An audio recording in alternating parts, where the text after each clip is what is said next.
welcome to Dots to Lines. My name is Aditi, and I'm here to have some heartfelt conversations with y'all. I've always believed that stories help us form connections and relationships.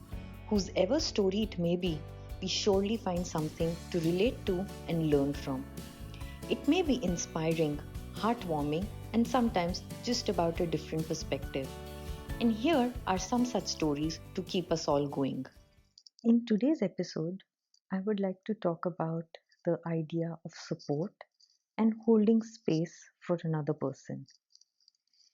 I'm going to be connecting this with my first episode where I speak about pain because of my personal experiences and of just trying to bring together this idea of supporting somebody through it. Holding space is a very commonly used term where a lot of people, a lot of us talk about hold space for another person, but it's always very difficult to understand what it truly means. A couple of years ago, I remember having a conversation with my cousins about it, and they were quite amused by all that I had to say about these two words. And recently, my conversation with a client brought about this same topic, and I thought it would be great to put it out there for the world. Be it in a group setting or in a one to one relationship, and this can be any form of relationship, friendship, your partner, your parent, your child, um, anything really, in any sort of a colleague, whatever dynamic that you're talking about. When you're being there as a support for somebody else, of course, it's important to be a good listener, okay, to listen without judgments, to let the person who's hurting share, speak up, or break down, whatever the form may be. So, when you hold space for somebody, you respect them for who they are, you see them for who they are, and you're able to just provide a safe space for them to be vulnerable. In times when somebody is having a breakdown and they're crying and weeping, a very important aspect to keep in mind is to not immediately go and hug the person. To be there alongside, you know, be present physically and through your emotions and your body gesture, show to them that you care and you're present, you're there for them. But when somebody is crying or weeping, natural human tendency to embrace them in a hug is actually a subtle sign that you're not supposed to be doing this. A sign that our subconscious mind perceives as being weak, a message that the brain reads as I shouldn't be doing this, I need to stop now. And therefore, if you think back, or if you've noticed, in such a situation, every time when you've probably embraced somebody or hugged somebody, because that's how we've been trained, the person either instantly stops crying or weeps and cries much more uncontrollably.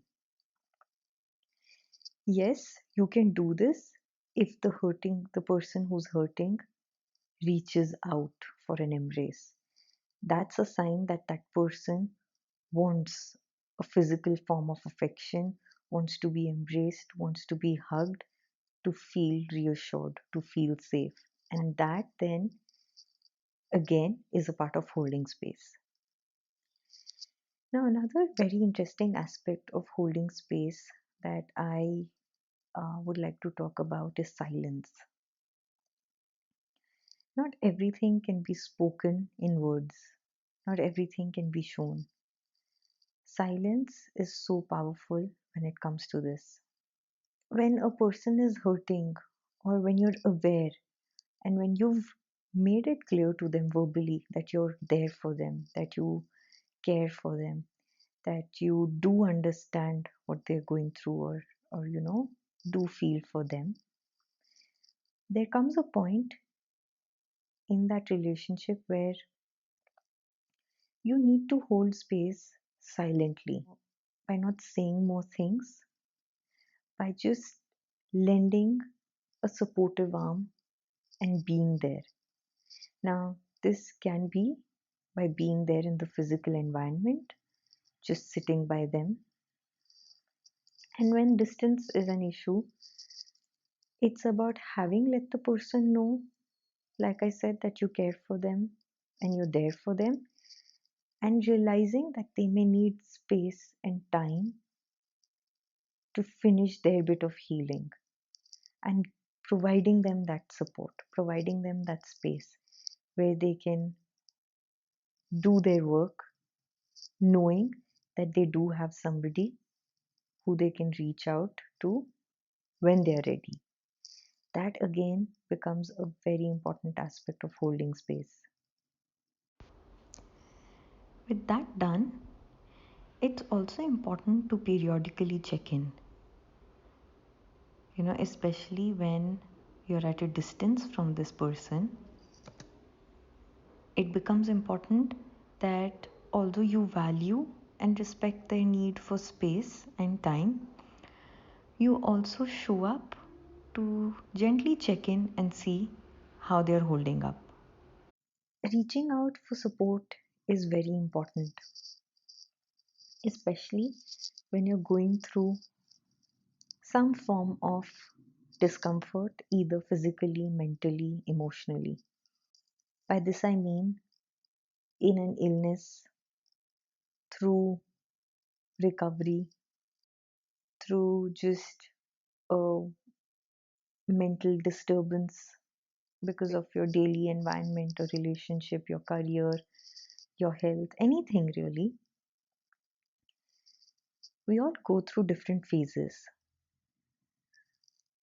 So the first is dealing with the actual issue, where you're presented with this issue at hand and you're having to deal with it. And that brings about a lot of pain, physical, mental, again, both ways. And dealing with pain on a daily basis can be extremely draining.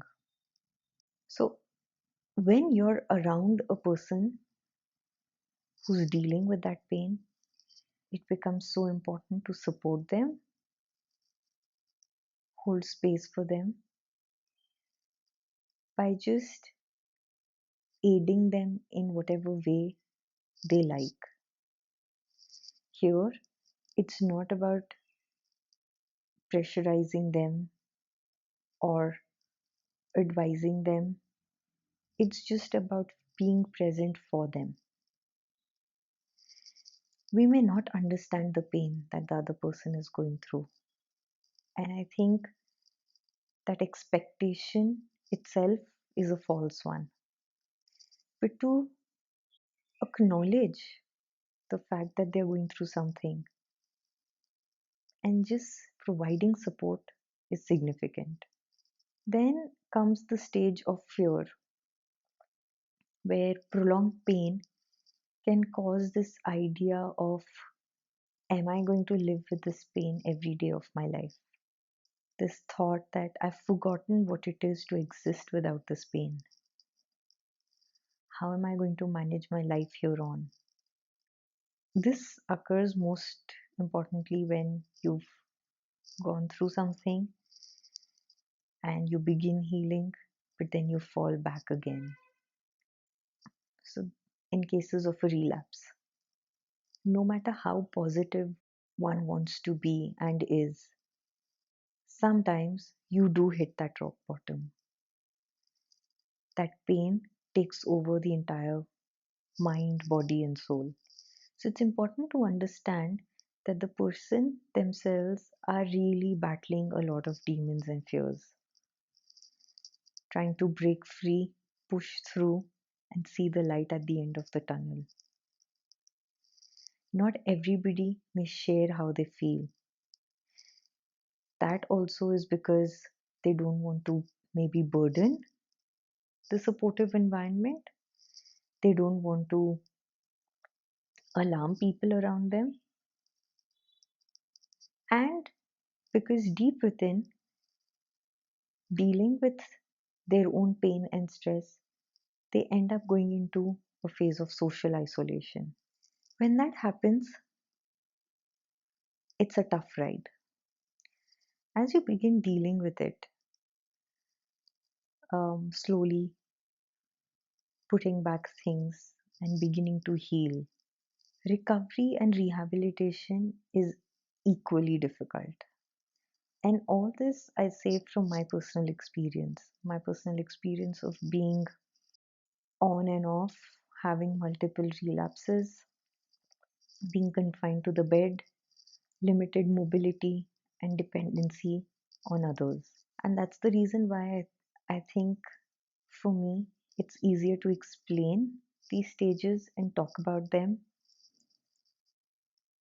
and explain this idea of support. So during rehabilitation, especially when you're still going through the pain and then working towards recovery, it again causes a lot of fears, doubts, and generally is a difficult phase. Knowing that you probably have slowed down, knowing that your pace is no more like it used to be, knowing that you need to now do things bit by bit. Maybe you cannot do everything the way you could earlier. For me, it goes down to something as simple as my daily routine, knowing that now I need more time to just do basic activities like brushing my teeth and taking a shower, to walking a few steps, knowing that my mobility is limited and I'm dependent on people for my daily needs. And while I work through that, the impact of rehabilitation is equally painful. Knowing that I now need to put double the amount of effort in a task, unlike before, is again draining. And this entire process, I think this entire journey for anybody, like I said, going through an illness or an addiction or a crisis, a mental or emotional crisis, is a struggle. The entire process is a struggle where every moment you're fighting your fears and actually it's not just about fighting them, it's about acknowledging them, embracing them, and then moving ahead. The fears, the daily activities, your levels of motivation to get a task done. This made me think that what sort of a support at this stage would be beneficial? What sort of a supportive system would help me cope with all of this in a better manner? Of course, family and friends are always there. We all have our people and they are there to listen to you, to talk to you. Like I said, people hold space for you in different manners. But apart from that, I also realize the importance of having a similar support system. And that got me thinking of what if we could create a support group for anybody who's going through a terminal illness or any illness which has been prolonged with relapses and the road to recovery has been really long, addictions, or any other life crisis, dealing with pain in any form, and working their way through rehabilitation. Having a group of such people where, it has been relatively fresh, by which I mean in the past 6 months to 1 year, have either completed their rehabilitation and recovered, or are going through it. Having a support group like this could probably just help us exchange coping mechanisms and hold space for each other because of the relational value there. And so, through today's episode, I'd like to reach out and I'd like to ask people to come forward if they'd like to be a part of this support group. It's going to be an online support group where we could decide that we hold a circle either once a week or bi weekly and come together to support one another. Apart from that, I think it's equally painful for caregivers. So, people, the family that you live with who are constantly there for you because they witness you go through all of this, they become a part of your journey. So, I would also like to invite any such caregivers, support givers into this group so that it helps you better cope. And yes, I just encourage everybody, if you are a friend to somebody, you're a spouse to somebody, a parent, a child, a colleague, and you know that they're going through somebody, do support them in whatever way possible and do hold space for them. Understanding is not so much about feeling another's pain as much as about knowing that they're going through something difficult and that there are going to be these phases where they bounce in, bounce out, social isolation, wanting social contact, and being present for them. And like I said, by being present, being a good listener, being an advisor when they want it, just being present in terms of physically sitting next to them, or even if it's at a distance, sometimes just listening to them cry and pour their heart out, embracing them, hugging them, whatever way that they require. And that's the best part about being human. All of us are aware of what another person wants. It's just about tapping into our intuition and heart and then providing it. Also, it's important to be able to provide all of these things to ourselves. So, for those of you going through something, be patient with yourself. Be proud of the tiny steps that you are able to take. Those accomplishments may look small, but trust me, they are incredibly big. Be gentle with yourself, respect yourself, understand that you're going through something, understand that these phases are a part of the journey, and it's important to become unstuck when you feel you're stuck in a particular phase for too long. At that time, you feel like you need to reach out for support, ask. Reach out and ask. It's difficult. I know it. It's very difficult, especially for people who are not used to asking for help, who've been fairly independent and hesitate when it comes to looking out for help. But ask, because sometimes a gentle nudge, a gentle guidance from somebody else can just be what you need. So reach out and ask if that's what you need. Acknowledge and accept your pace. You might have slowed down, but that pace is what is best for you at the moment. Progress doesn't see pace. Like I said, a small step is progress enough. And as you battle through those fears, rise through all of these obstacles, and go between phases and bounce, Remember to find that light within you. It's important to remember that everything is temporary, nothing is really permanent. Everything changes. Every moment, every second is something new. Another thing that helps me personally is to not have long term goals. To start your day and to have your goals limited to that day. When you have those smaller bit of goals, smaller checkposts to reach during that day, it just eases off the pressure. So when I begin my day, it's all about feeling good, being at peace. Even when I know I wake up in pain, I'm disturbed, I'm stressed. I'd like to believe and I'd like to hope that by the end of the day, I can go to bed with a sense of peace and having accepted and embraced all of those feelings and dealt with them.